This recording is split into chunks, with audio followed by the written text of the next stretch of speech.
मंगलुरु राजस्व खुफिया निदेशालय ने मंगलुरु अंतर्राष्ट्रीय हवाई अड्डे पर 2 यात्रियों से 2.6 करोड़ रुपए के हीरे जब्त किए हैं।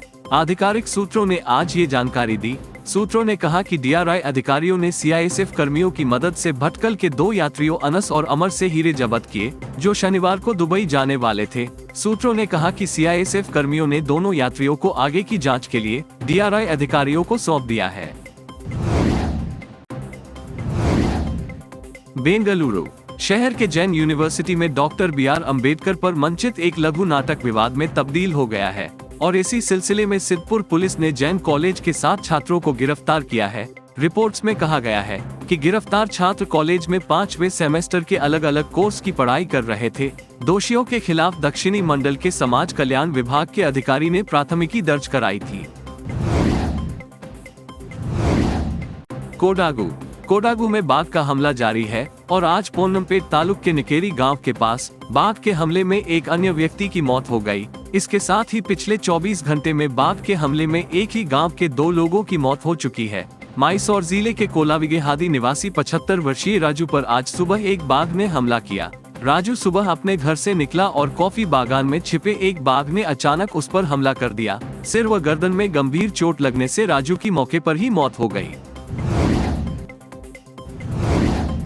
कर्नाटक प्रधानमंत्री नरेंद्र मोदी ने आज कहा कि एरो इंडिया शो नए भारत की ताकत दिखा रहा है और इससे हमारा आत्मविश्वास बढ़ा है। प्रधानमंत्री नरेंद्र मोदी ने बेंगलुरु के बाहरी इलाके यालहंका एयरबेस में एरो इंडिया एयर शो के 14वें संस्करण का उद्घाटन करने के बाद देश को संबोधित किया। नव भारत की ताकत देख रहा है बेंगलुरु का आगासा। बेंगलुरु का आसमान इस बात का सबूत है कि नई ऊंचाई ही नए भारत की सच्चाई है। आज देश नई ऊंचाइयों को छू रहा है, प्रधानमंत्री नरेंद्र मोदी ने कहा।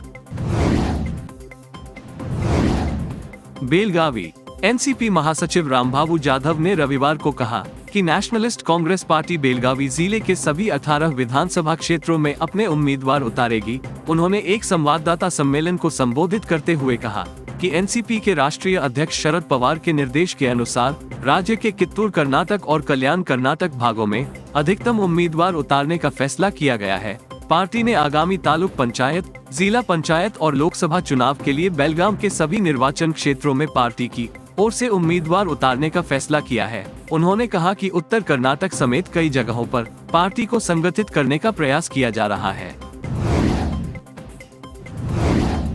बेंगलुरु मुख्यमंत्री बसवराज बोम्मई ने आज कहा कि राज्य में नई एयरोस्पेस नीति को लागू करने से 45,000 से अधिक युवाओं को विमानन के क्षेत्र में बड़ी उपलब्धियां हासिल करने के लिए तैयार किया जाएगा। येलहंका में आयोजित एरो इंडिया 2023 एयर शो के उद्घाटन समारोह में बोलते हुए उन्होंने राज्य को 14वीं बार एयर शो आयोजित करने का अवसर देने के लिए प्रधानमंत्री मोदी और रक्षा मंत्री राजनाथ सिंह को बधाई और धन्यवाद दिया।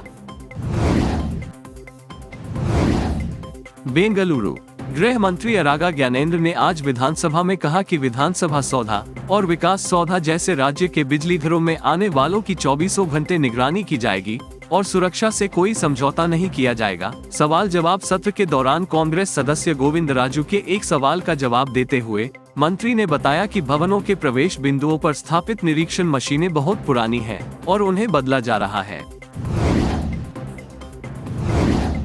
मंगलुरु कर्नाटक सरकार एक विश्व यक्षगान सम्मेलन आयोजित करने की योजना बना रही है और प्रस्ताव पर चर्चा प्रारंभिक चरण में है। कन्नड़ और संस्कृति मंत्री वी सुनील कुमार ने कहा, यक्षगान एक पारंपरिक लोक नृत्य है जो तटीय कर्नाटक में लोकप्रिय है। ये एक विस्तृत नृत्य नाटक प्रदर्शन है जिसमें नृत्य, संगीत, गीत, विद्वानों के संवाद और रंगीन वेशभूषा शामिल है। इसलिए यक्ष आकाश को गण संगीत कहा जाता है। इस वर्ष राज्य स्तरीय यक्षगान सम्मेलन के लिए सरकार ने 2 करोड़ रुपए आवंटित किए हैं। सुनील कुमार ने बताया कि स्वीकृति दे दी है।